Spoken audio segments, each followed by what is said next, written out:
ગુજરાત 18 લાઈવમાં આપનું સ્વાગત છે। બરોડા બાર એસોસિએશનની ચૂંટણી માટે એડવોકેટ દિગ્વિજયસિંહે મેનેજિંગ કમિટી માટે નોંધાવી ઉમેદવારી।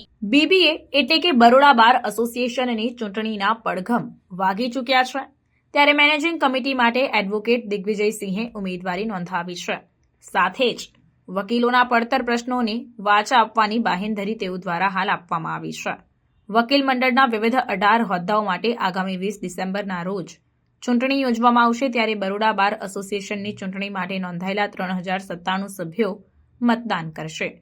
બરોડા બાર એસોસિએશન દ્વારા આગામી વર્ષ માટે હોદ્દેદારોની ચૂંટણી અંગેનું જાહેરનામું બહાર પાડવામાં આવ્યું હતું, ત્યારે બરોડા બાર એસોસિએશનના પ્રેસિડેન્ટથી લઈને મેનેજિંગ કમિટી મેમ્બરની ચૂંટણી 20 ડિસેમ્બરના રોજ યોજાનાર છે, જે સંદર્ભે ઉમેદવારી પત્ર ભરવામાં આવ્યું।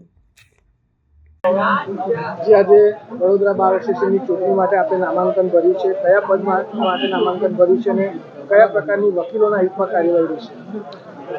આજે મેં વડોદરા વકીલ મંડળની 2024-25 ઇલેક્શનમાં કારોબારી સભ્ય એટલે કે મેનેજિંગ કમિટીના પદ માટે ઉમેદવારી નોંધાવી છે। વડોદરા વકીલ મંડળમાં જે વકીલ મિત્રો છે તેઓની ઘણી સમસ્યાઓ છે। બાર અને બેચ વચ્ચે ઘણીવાર ઘર્ષણ ઊભું થઈ જાય છે, વકીલોનું માન જળવાતું નથી। આ નામદાર કોર્ટની બહાર પણ ઘણી સરકારી અસરકારી કચેરીઓ આવેલી છે, જ્યાં પણ વકીલોને ઘણી અગવડતા પડતી હોય છે, જ્યાં વકીલોનું માન સન્માન નથી જળવાતું। પોલીસ સ્ટેશનોમાં જ્યાં હંમેશા વકીલોને આવા પર સવાલ કરવામાં આવે છે। આવા ઘણા બધા પ્રશ્નો છે, જેમ કે આજે જેલ પર કોઈ પણ વકીલ મિત્ર જાય છે, એક વકીલાતનામું પણ સહી કરાવવા જતું હોય છે, ત્યારે જેલ પર તેઓની સાથે ઘણું અપમાનજનક વર્તન કરવામાં આવે છે।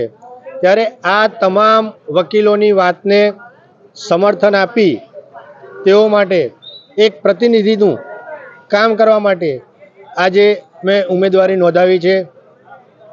હું એક જ વસ્તુ કહીશ કે આ ઉમેદવારી એકમાત્ર વકીલો માટે અને વકીલો સાથે રહી કામ કરવા નોંધવામાં આવેલ છે।